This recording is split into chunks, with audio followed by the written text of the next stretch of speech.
say what you will, but really, there's not much that can beat good old-fashioned lying leg raises, scissor kicks, bicycle kicks, all these kinds of exercises that have you laying on the ground, moving your legs to work your abs.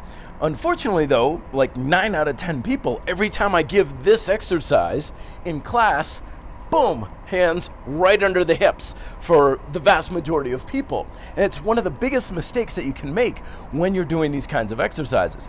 But to be clear, it's not bad. It's not like dangerous or anything like that to put your hands on your hips. What you're effectively doing though is basically taking a big chunk of what makes the exercise effective and throwing it right into the trash. Here's why. Now, sometimes you'll hear like people criticizing leg raises, because they'll cite that your abs don't actually move your legs, and they're absolutely true, because your abs don't move your legs. Your abs move and control your pelvic tilt.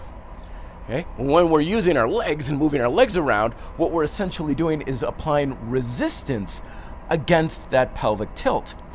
But when we put our hands underneath our hips, we're effectively just wedging that tilt into place so the abs don't have to do anything. It's kind of like basically trying to do dumbbell curls and you're lifting your hand up with the other non-working hand. It makes the motion happen, but you're removing so much of what makes the exercise actually work.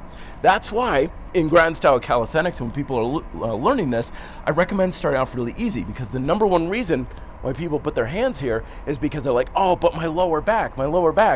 Yeah, your lower back is bothering you because your abs aren't strong enough or engaged enough to be able to support a posterior pelvic tilt.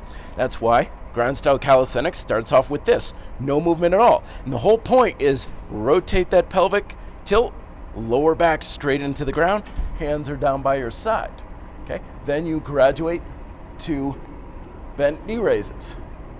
And right now I'm pressing my lower back into the floor and keeping that pelvic tilt engaged the whole time. Then you graduate to this. When you're focusing on that tilt, it becomes a whole nother animal than just trying to do stuff like this in some sort of an aerobics class with your hands under your hips. It's going to make it a lot more effective. It's going to make it so you don't feel that pressure in your lower back, and it's going to make the exercise a heck of a lot more intense as well. All right, thoughts, questions down below. Practice it. Thanks for watching. Be fit, live free.